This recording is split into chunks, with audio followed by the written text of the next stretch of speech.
Allah dualarınızı kabul eder. Ta ki dua ettim deyip hala kabul olmadı deyip acele etmedikçe.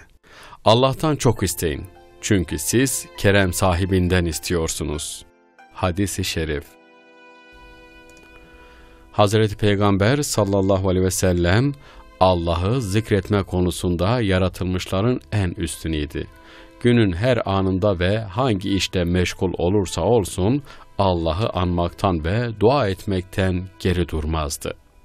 Kur'an'da de ki, sizin duanız olmasaydı Rabbim size değer verir miydi? Furkan suresi.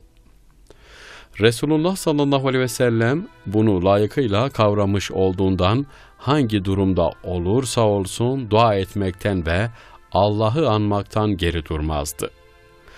Resulullah sallallahu aleyhi ve sellemin dua konusuna verdiği ehemmiyeti birazdan okuyacağımız sözlerinden daha iyi anlayabiliriz.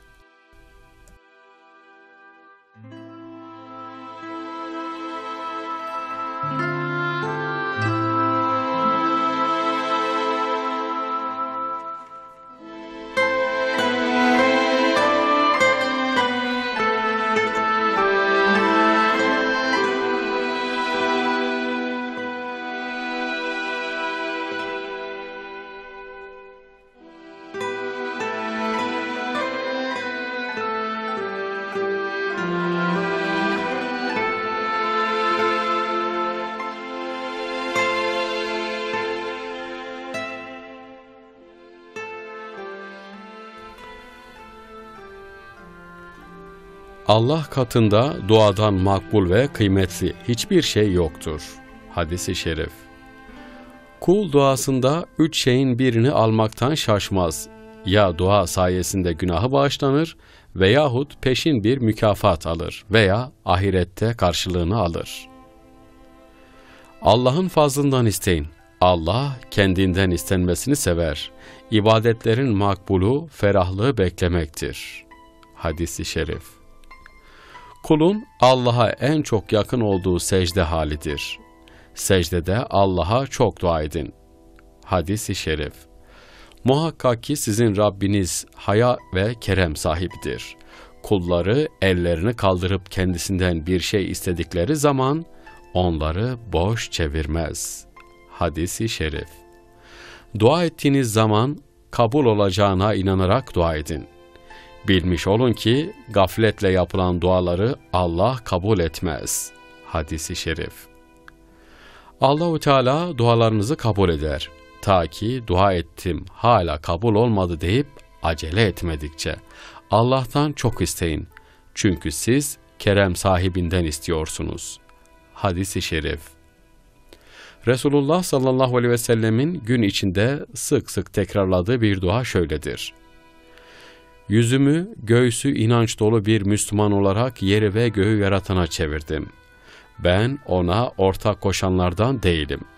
Kıldığım namaz, yaptığım ibadetler, hayatım ve ölümüm ortağı bulunmayan alemlerin Rabbi olan Allah'a aittir.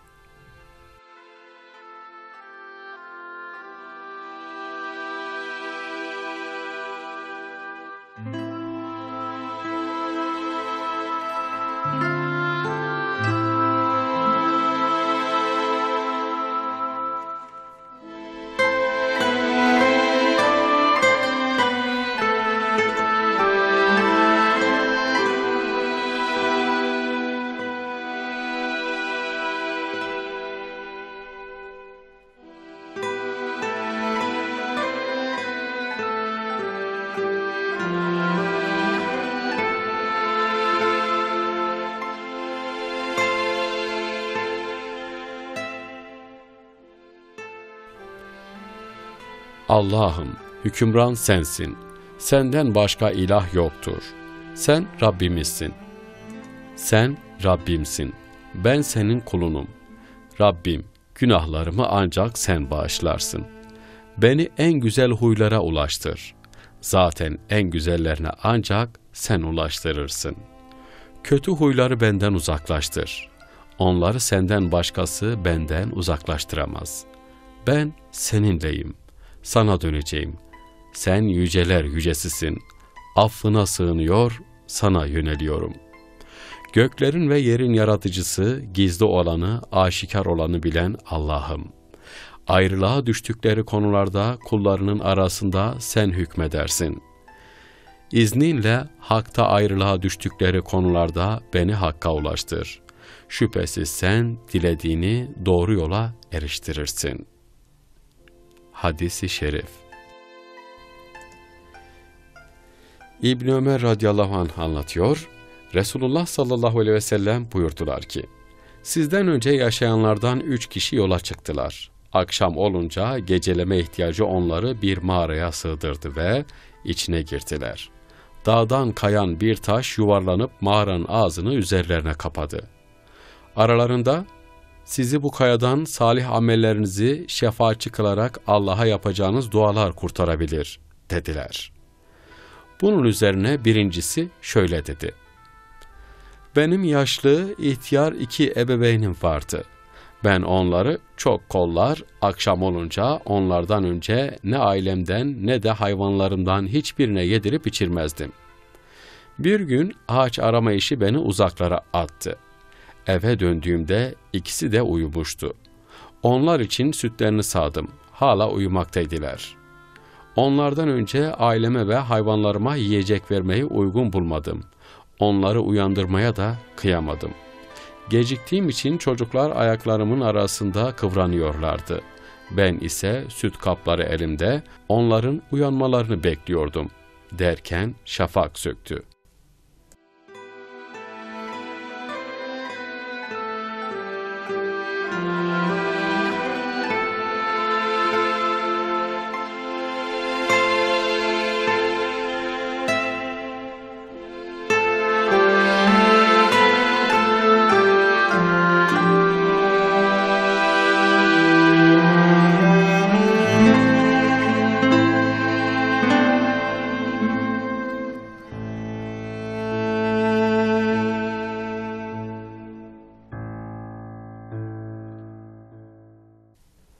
Ey Allah'ım!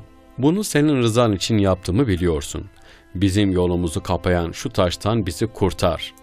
Taş bir miktar açıldı ama çıkacakları kadar değildi. İkinci şahıs şöyle dedi. Ey Allah'ım! Benim bir amca kızım vardı. Onu herkesten çok seviyordum. Ondan murad almak istedim ama bana yüz vermedi. Fakat gün geldi, kıtlığa uğradı. Bana başvurmak zorunda kaldı. Ona kendisini bana teslim etmesi mukabilinde 120 dinar verdim. Kabul etti. Arzuma nail olacağım sırada Allah'ın mührünü gayrimeşru olarak bozman sana haramdır, dedi. Ben de ona temasta bulunmaktan kaçındım ve insanlar arasında en çok sevdiğim kimse olduğu halde onu bıraktım, verdiğim altınları da terk ettim. Ey Allah'ım! Eğer bunları senin rızayı şerifin için yapmışsam, bizi bu sıkıntıdan kurtar. Kaya biraz daha açıldı. Ancak onlar çıkabilecek kadar açılmadı. Üçüncü şahıs dedi ki, Ey Allah'ım! Ben işçiler çalıştırıyordum. Ücretlerini de derhal veriyordum. Ancak bir tanesi bir farak pirinçten ibaret olan ücretini almadan gitti. Ben de onun parasını onun adına işletip kâr ettirdim. Öyle ki çok mal oldu. Derken yıllar sonra çıka geldi ve Ey Abdullah, bana olan borcunu öde, dedi. Ben de bütün şu gördüğün sığır, davar, deve, köleler senindir. Git bunları al götür, dedim. Adam, Ey Abdullah, benimle alay etme, dedi. Ben tekrar, ben kesinlikle seninle alay etmiyorum. Git hepsini al götür, diye tekrar ettim. Adam hepsini aldı götürdü. Ey Allah'ım! Eğer bunu senin rızan için yaptıysam, bize şu halden kurtuluş nasip et, dedi. Kaya açıldı. Çıkıp yollarına devam ettiler.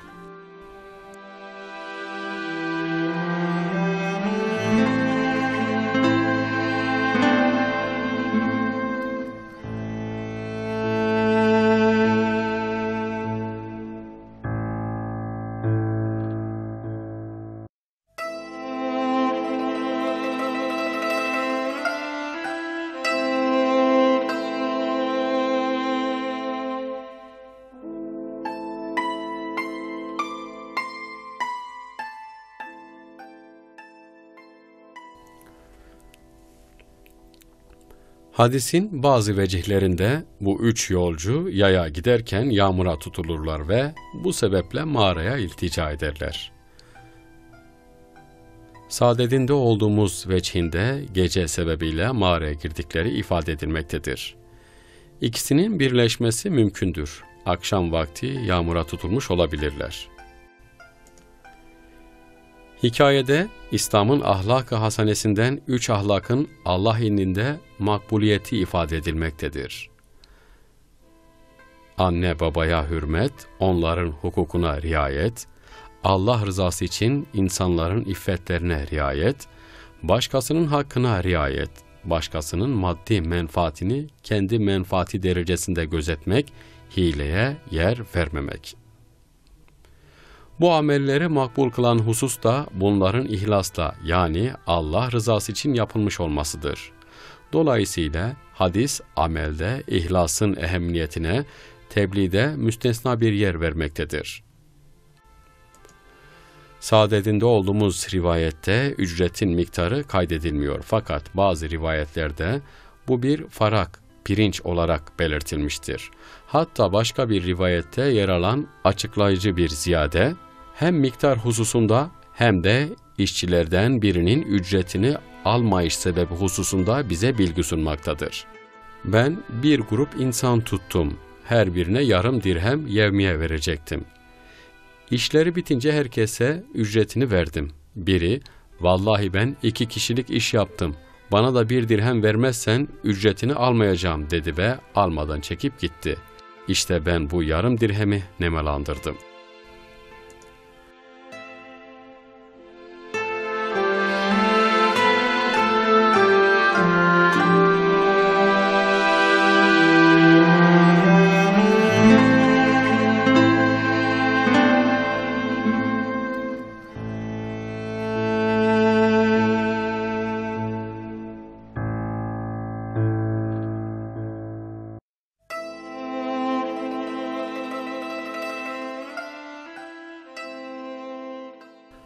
Hadis, sıkıntılı ve belalı anlarda salih amelleri zikrederek Allah'a iltica ve duanın müstehap olduğunu ifade eder. Bazı fakihler yağmur namazında da aynı tarzda dua etmenin müstehap olduğuna hükmetmiştir. Hadiste dikkat çeken bir edep, 3 şahıstan hiçbiri zikrettiği amelin salih olduğu hususunda cezmetmemesidir. Her biri, bu amelim rızana uygunsa, senin rızan için idiyse gibi amelin değerlendirilmesini meşiyeti ilahiyeye bırakan ihtiyati ifadelere yer vermişlerdir.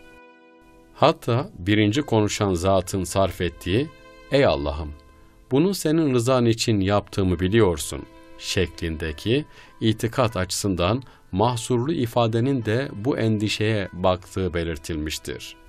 Yani o sözün sahibi, ameli hususunda mütereddittir. Bu ameli Allah katında makbul mü değil mi? Şöyle demek istemiştir. Eğer bu amelim makbulse şu duamı kabul buyur. Hadis, günahı bir noktada terk etmenin o noktaya kadar olan evveliyatını affettireceğini de ifade eder. Amcasının kızına sonunda teması terk etmesi, o ana kadarki günahlarını affettirdi ki bu terkle yaptığı dua makbul oldu. Tevbenin makbul olması halinde geçmişi affettireceği de hadiste ifade edilmektedir. İşçi ve patron tarafından bilinen belli bir miktar yiyecek mukabili ücretli tutmak caizdir. Salih kimselerin keramete mazhar olması haktır. Emaneti edada büyük fazilet vardır. Fakihler hadiste fuzuli şahsın beyinde cevaz bulmuşlardır. Bazı alimler emaneti taşıyan emanet malla ticaret yaparsa kar mal sahibine aittir demiştir. Çoğunluk bu konuda başka görüşler ileri sürmüştür. Mal emaneti taşıyanın zimmetinde olduğu takdirde izinsiz tasarrufta bulunsa malın zimmeti üzerindedir. Ticaret yaptığı takdirde kar kendinin olur. Ebu Hanife, kar onun ancak tasadduk eder demiştir. Başka görüşler de vardır. Geçmiş milletlerde cereyan eden hadiseler dinleyenlerin ibret almaları için anlatılabilir.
Allah dualarınızı kabul eder.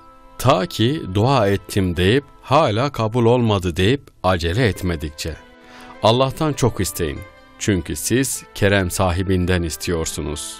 Hadis-i şerif.